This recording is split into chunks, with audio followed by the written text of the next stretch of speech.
अस्सलाम वालेकुम एवरीवन, मेरा नाम है डॉक्टर आबिया जमील और मैं स्माइल डेंटल क्लिनिक पे as a general dentist work करती हूँ। आज की वीडियो में मैं आपको बताऊँगी कि दांतों की सफाई क्यों करवानी चाहिए, ये क्यों बहुत ज़्यादा ज़रूरी है और दांतों की सफाई ना करवाने के क्या क्या नुकसान होते हैं। तो आइए चलते हैं वीडियो की तरफ। दांतों की सफाई करवाने को स्केलिंग और पॉलिशिंग भी कहा जाता है।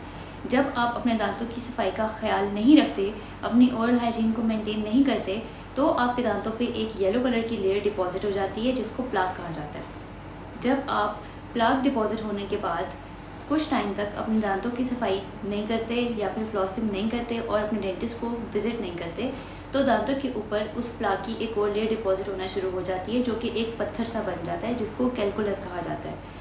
अब जब कैलकुलस की फॉर्मेशन हो जाती है तो उसको ना तो किसी फ्लॉस से रिमूव किया जा सकता है, ना ही टूथब्रश से, ना ही किसी और माउथ वॉश से रिमूव किया जा सकता है। ये तभी रिमूव हो सकेगा जब आप अपने डेंटिस्ट को विजिट करेंगे और अपनी स्केलिंग करवाएंगे।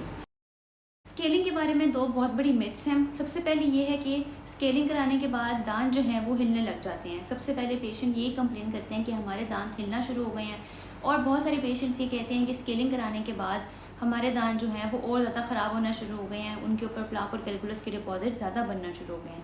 तो ये दोनों मिथ्स बिल्कुल गलत हैं। सबसे पहली बात ये होती है कि स्केलिंग कराने से आपके दांत मजबूत होते हैं और अच्छे हो जाते हैं, आपके मसूड़े एक लेवल पे आ जाते हैं। असल में होता ये है कि जो कैलकुलस का बहुत बड़ा सा डिपॉजिट होता है, जो बहुत बड़ा सा पत्थर होता है, उसने दांतों को एक जगह पे जोड़ के रखा हुआ होता है। अब उसकी वजह से क्या होता है कि आपके दांत और आपके जो मसूड़े होते हैं वो दोनों बहुत ज़्यादा डैमेज हो रहे होते हैं, और फिर आपके मुंह से बदबू आने के मसले स्टार्ट हो जाते हैं। फिर आपके मसूड़े भी ख़राब होते हैं, मसूड़ों की सूजन भी हो जाती है, और फिर ये आपके लिए तकलीफ़ का बायस बनता है। तो इसके बाद जब डेंटिस्ट आपके दांतों की सफाई करते हैं तो बड़ा सा पत्थर रिमूव हो जाता है, और उसके बाद क्या होता है कि आपके दांत वक्ती तौर पे थोड़े बहुत हिलने लग जाते हैं, लेकिन आहिस्ता आहिस्ता टाइम के साथ वो अपनी जगह पे वापस आ जाते हैं। दूसरी मिथ ये है कि स्केलिंग कराने के बाद बहुत सारे पेशेंट्स ये कंप्लेन करते हैं कि हमारे दांत और ज़्यादा ख़राब हो रहे हैं, उनके ऊपर कैलकुलस के जो बड़ा पत्थर है उसके डिपॉजिट ज़्यादा होना शुरू हो गए हैं। तो इसकी वजह ये होती है कि आप स्केलिंग करवाने के बाद पॉलिशिंग नहीं करवाते।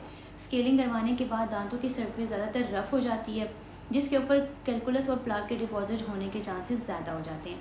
तो इसीलिए ये एडवाइस की जाती है डॉक्टर्स की तरफ से कि जब भी आप स्केलिंग कराएं उसके साथ साथ आप पॉलिशिंग भी करवाएं। अगर आप चाहते हैं कि आपके दांत खूबसूरत लगें और चमकदार रहें और उनके ऊपर प्लाक और कैलकुलस के डिपॉजिट्स ना हों, तो आपको चाहिए कि हर 3 से 6 महीने के बाद अपने डेंटिस्ट को विजिट करें, और इसके अलावा सुबह और शाम को ब्रश करें, रात को सोने से पहले ब्रश लाजमी करें, माउथ वॉश यूज़ करें और फ्लॉसिंग भी लाजमी करें। Thank you.